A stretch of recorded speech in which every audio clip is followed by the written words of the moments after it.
Reciban un cordial saludo estudiantes de grado cuarto. Bueno, a continuación vamos a hablar acerca de la clasificación de las células en estos dos grandes grupos que son procariotas y eucariotas. Entonces el día de hoy hablaremos acerca de eso. Como ya sabemos, Como ya sabemos que todos los seres vivos están conformados por unidades básicas llamadas células, así los seres vivos que observamos a diario son ejemplos de organismos que consisten de un gran número de células que trabajan en conjunto las unas con las otras. Pero además de estos seres vivos existen otros que están conformados por una sola célula y que es muy difícil que lleguemos nosotros a ver en nuestra vida diaria, pues son tan diminutos que resultan invisibles para nuestros ojos. Por eso necesitamos utilizar el microscopio para observarlos. Los seres vivos que están conformados por una sola célula reciben el nombre de unicelulares y los que están conformados por muchas células se denominan multicelulares. Aquí tenemos entonces los organismos unicelulares y aquí los que están conformados por muchas células multicelulares. Hay otra manera de agrupar a los seres vivos que resulta de tener en cuenta las características de las células que los componen. Si tenemos en cuenta las características de las células que los componen, entonces tendríamos que hablar de otra clasificación. Cuando comparamos las células de dos organismos multicelulares, estas resultan ser muy similares, pero si comparamos las de un organismo unicelular con una célula de un organismo multicelular, unicelular con una de un organismo multicelular, pues en la mayoría de los casos van a tener una gran diferencia estas células. Pero por este motivo, los investigadores han clasificado las células en dos grupos, que son las procariotas y las eucariotas. Pero bueno, ¿qué diferencia una célula procariota de una célula eucariota? Pues bien, vamos a ver el siguiente video.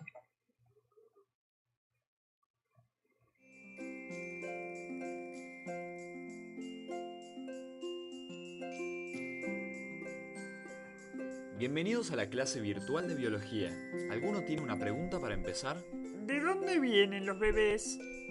Uf, ¿alguien no tiene una pregunta más fácil? ¿Cómo funcionan las células eucariotas y procariotas? Miren, las células procariotas son organismos unicelulares relativamente sencillos, que se caracterizan por la ausencia de núcleo y otras estructuras celulares especializadas. Su tamaño suele ser menor que el de las eucariotas. Las procariotas son organismos unicelulares, aunque muchos se encuentran agrupados formando cadenas o colonias que pueden estar integradas por cientos de individuos. Con excepción de unas pocas especies, las células procariotas están rodeadas por una pared celular que la protege y determina su forma. A continuación de la pared celular se encuentra la membrana plasmática, tanto en las células procariotas como en las eucariotas. En el interior de las células procariotas está el citoplasma, una sustancia acuosa, rica en sales disueltas, nutrientes, enzimas y otras moléculas. Se multiplican asexualmente por fisión. El ADN del organismo se replica en el citoplasma, la célula se divide en dos y una molécula del ADN pasa a cada una de las moléculas formadas. Las células procariotas se clasifican en tres tipos: micoplasmas, bacterias y cianobacterias. Los micoplasmas constituyen las formas de vida más simples. Las bacterias presentan diferentes formas. Algunas pueden desplazarse gracias a los flagelos, realizar la fotosíntesis o formar la espora de resistencia en épocas desfavorables. Las cianobacterias pueden vivir como células independientes o formar colonias. La célula eucariota consta de tres partes fundamentales. Bueno, vamos a detener aquí el video y vamos a hablar acerca de las células procariotas. Vamos a puntualizar lo que acabamos de ver en el video. Entonces, si continuamos, podemos ver entonces que las células procariotas se caracterizan porque tienen un núcleo indefinido, tienen una ausencia de una membrana nuclear, no tienen un núcleo y como no tienen un núcleo definido no está presente la membrana nuclear. Otra característica es que la célula procariota pues tiene un tamaño muy pequeño, entre 1 y 2 micrómetros de longitud, con respecto a las células eucariotas. Otra gran diferencia es la ausencia de organelos transmembranosos. Aquí podemos observar que no se encuentran en la célula procariota, no tiene organelos como por ejemplo la mitocondria, el aparato de Golgi, sino que está solo el citoplasma y está completamente vacío. Tiene estos pequeños granulitos que son los ribosomas y son los encargados de sintetizar las proteínas, pero en general no tiene organelos. Ausencia de organelos transmembranosos, que era lo que acababa de explicar. Otra característica es que origina organismos unicelulares, y estos organismos unicelulares son muy primitivos, como cuáles, como las bacterias y las cianobacterias, que hacen parte del reino Monera.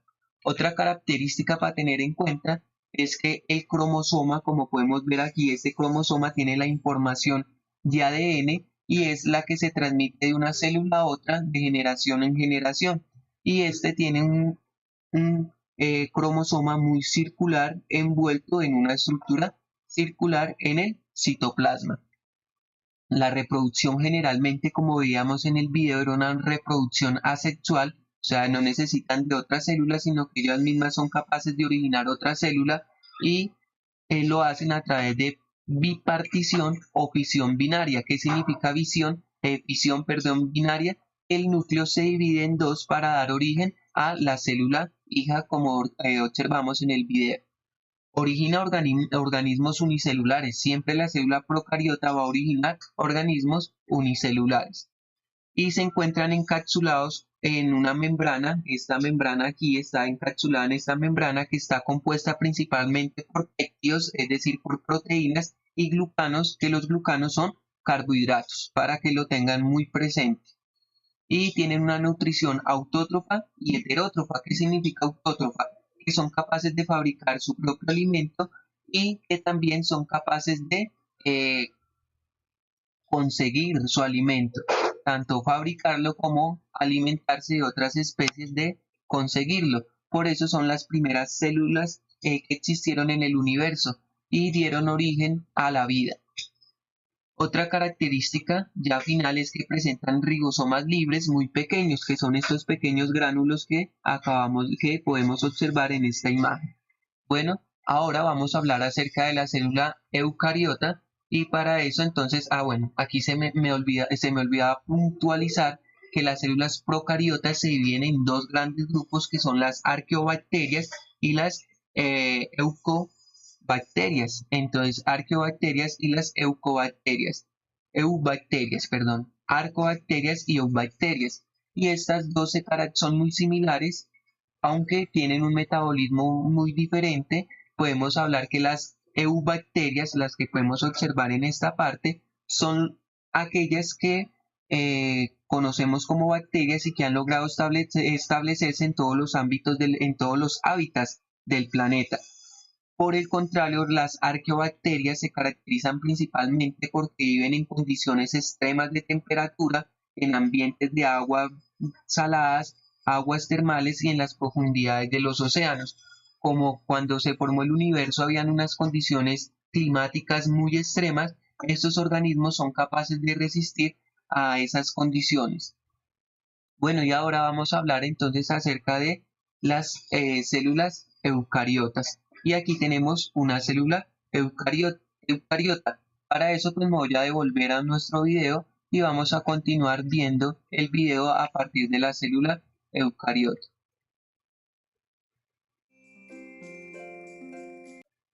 La presencia de cloroplastos y pared celular, y por la carencia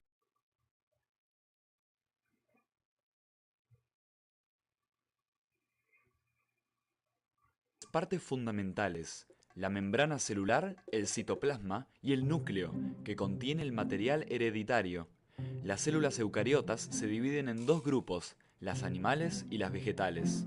Las vegetales se distinguen de las animales por su mayor tamaño, la presencia de cloroplastos y pared celular, y por la carencia de centrosomas. Los animales, las plantas, los hongos, las algas y los protozoos están formados por células eucariotas. La mayoría de las células están cubiertas por una envoltura. Las vegetales tienen una pared celular formada por celulosa. En las células animales, esta envoltura tiene el nombre de glucocáliz y está formada por glucoproteínas y glucolípidos.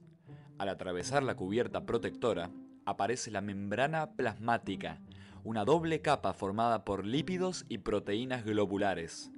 Las proteínas pueden ser integrales si atraviesan la membrana y periféricas si se encuentran en una de las dos caras. La membrana plasmática desempeña funciones como la regulación del paso de las sustancias debido a su semipermeabilidad y la recepción de información del exterior. Participa también en el movimiento celular, así como en la absorción y expulsión de compuestos. Bajo la membrana celular se halla el citoplasma, compuesta por organelas celulares y hialoplasma, donde se realizan diferentes procesos metabólicos. El centrosoma es una organela propia de las células animales, compuesto por dos centriolos. Participan en la reproducción celular y en la formación de organelas de movimiento, cilios y flagelos. Las mitocondrias contienen unas enzimas que permiten la respiración celular. Las funciones de transporte, síntesis y almacenamiento las llevan a cabo coordinadamente diferentes organelas. El retículo endoplasmático liso y el retículo endoplasmático rugoso, al que se asocian ribosomas que sintetizan proteínas, son canales de transporte en los que se forman peroxisomas, vesículas llenas de enzimas.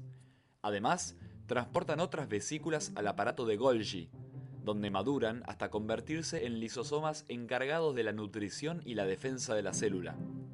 Inmersos en el hialoplasma se encuentran las vacuolas que almacenan sustancias y llevan a cabo la osmorregulación. Los plastos son organelas exclusivas de las células vegetales. Entre ellos se destacan los cloroplastos, en los que tiene lugar la fotosíntesis.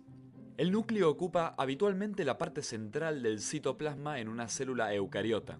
Está rodeado por una membrana nuclear, que es una doble membrana atravesada por poros nucleares que regulan el flujo de materiales entre el núcleo y el citoplasma. La parte externa de la membrana tiene ribosomas adheridos, mientras que la interna posee unos filamentos proteicos que constituyen la lámina fibrosa.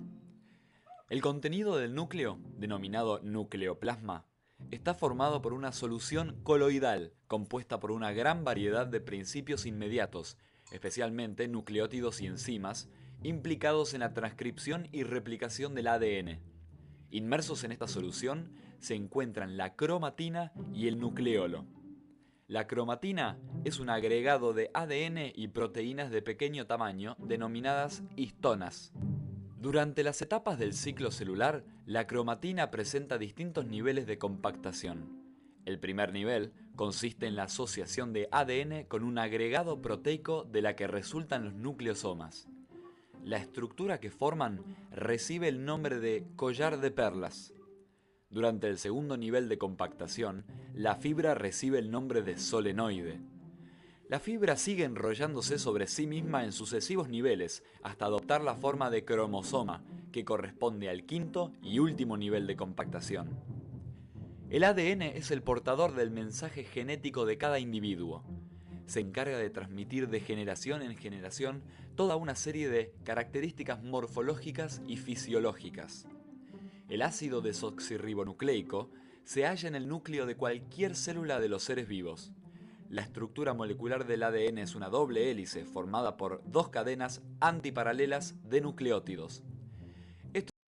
Bueno, vamos a detener acá. Ya nos están explicando que en el núcleo se encuentra el ADN y que ese es capaz, su función es la de transmitir los caracteres hereditarios. Por eso nosotros nos parecemos a nuestros padres, porque copiamos el ADN de ellos. Bueno, para seguir entonces vamos a puntualizar lo que acabamos de ver en el video, para que usted lo copie en su cuaderno acerca de lo que son las características de las células eucariotas.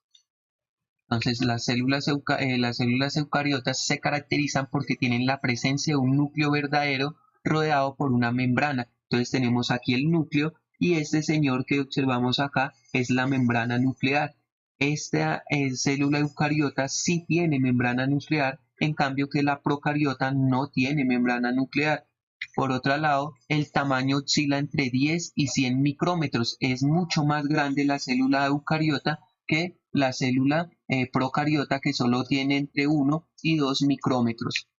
Por otro lado, la presencia de órganos transmembranales. Podemos ver aquí el retículo endoplasmático rugoso, podemos ver la mitocondria y los ribosomas. Aquí podemos ver entonces diferentes organelos que se encuentran en el citoplasma, que es toda esta región acá, que está compuesta principalmente por sales.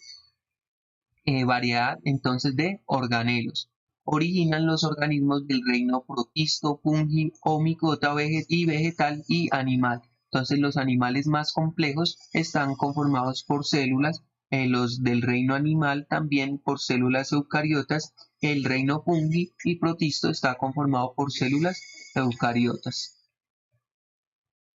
Tienen una reproducción sexual y también asexual y originan organismos unicelulares y pluricelulares. Recordemos que pluricelulares significa que está conformado por dos o más células y poseen membrana celular licoproteica, que es la que podemos observar acá, que tienen una estructura de mosaico fluido, que era la que nos mostraban en el video, que estaba conformada por proteínas, por una parte lipídica y por proteínas integrales o de transporte. Bueno, ya con eso finalizamos lo que es la diferencia entre células procariotas y eucariotas. Quería recomendarles, hacerle una serie de recomendaciones. Por favor, registrar las clases que les estamos enviando a través de videos por medio de evidencias en el cuaderno. Por eso me tomé, digamos que el tiempo necesario para copiarle los puntos más importantes para que usted los pase a su cuaderno. Por otro lado, ya se encuentra disponible la guía número 2 en la plataforma de Moodle. Usted debe consultar el material virtual, ahí le coloqué unos links, usted puede acceder a esos links y ver, pues complementar más la información. Si no entendió algo, aquí podría ver. Y por otro lado, en cuanto a la entrega de notas, nosotros los profesores estamos haciendo videos, estamos haciendo guías y entonces se nos complica calificar lo que ustedes nos envían inmediatamente. Entonces les pido por favor que me tengan paciencia y en el tiempo que yo pueda, lo más pronto, yo le enviaré su nota con la debida retroalimentación.